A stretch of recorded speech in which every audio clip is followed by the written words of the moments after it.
Welcome to the Zach on Leadership Podcast. I'm your host, Zach Hughes. Today's episode is entitled, I Won't Back Down, Doing Your Job Like There's Nothing to Lose. How would you do your job differently if you had nothing to lose? Would you take more chances? Would you be bolder? You'd definitely feel freer. The question is, what would you do with that freedom? For me, this isn't a hypothetical question. I was in that situation. It was a while ago, and I haven't talked about it much until now. This experience shaped me, and I'd like to share it with you today. The setup. I was leading an engineering team at a company that was a subsidiary of a very large company. Rumor had it the parent company wanted to absorb our subsidiary IT function into the whole. Upon this news, my boss and longtime mentor left the company for a better opportunity. For a while, my boss's boss, the CIO, left the position unfilled. I was one of two internal candidates. Eventually, for similar reasons, my peer left the company too. It was down to me. I remember the brief conversation with the CIO. He told me that given the looming conditions, he'd be unlikely to attract anyone established from the outside to lead our department. So he promoted me and gave me the whole infrastructure and operations department to lead. Overnight, I went from leading an engineering team of 15 to leading a department of 75. I was 33 years old at the time. The job that could disappear at any moment. I was eager and hopeful. I wanted to prove myself. I wanted a big opportunity, and this was it. This will probably seem silly, but my first thought was this: I hope it lasts long enough to count. I believed that if I led a big department for 90 days and then lost it, then it wouldn't really count for anything. I hoped I could make it a year. I ended up making it 3 years and left on my own terms. The right to exist. I was attending graduate school for organizational leadership at the time. This opportunity gave me fertile ground to apply what I was learning in the classroom at night the very next day at the office.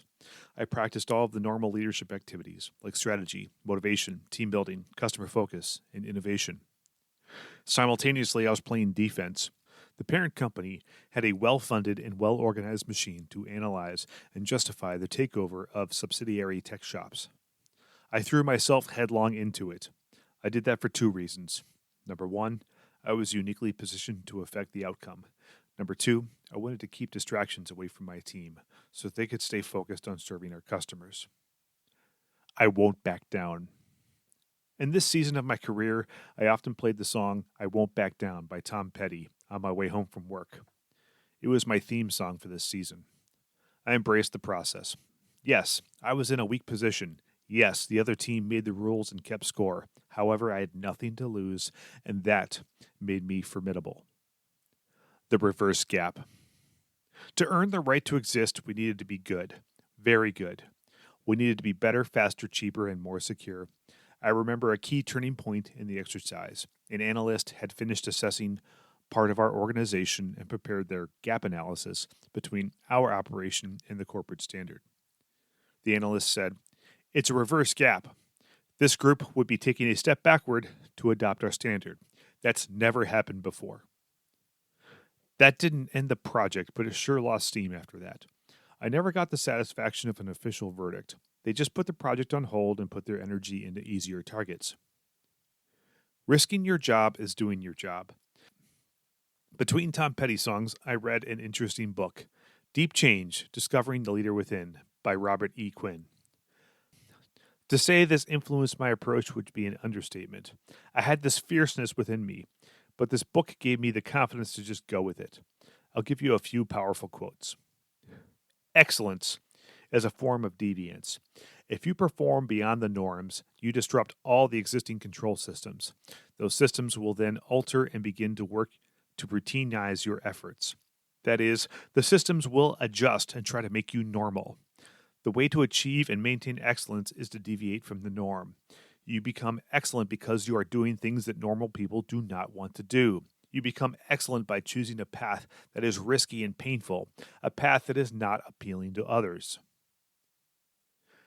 Every couple of years, you need to bet your job, or else you're not doing your job. Most of us seek quantum leaps in our performance levels by following a strategy of incremental investment.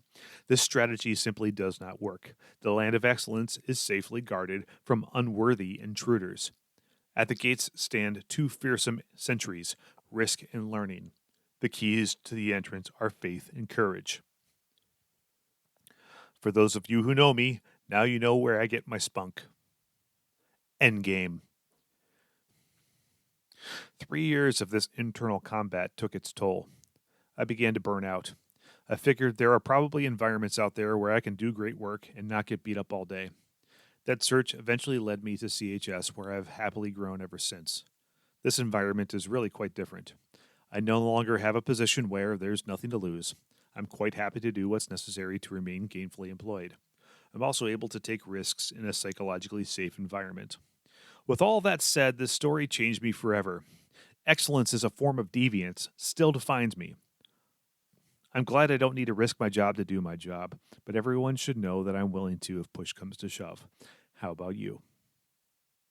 That's all for this week's episode of the Zach on Leadership Podcast. Thanks for listening.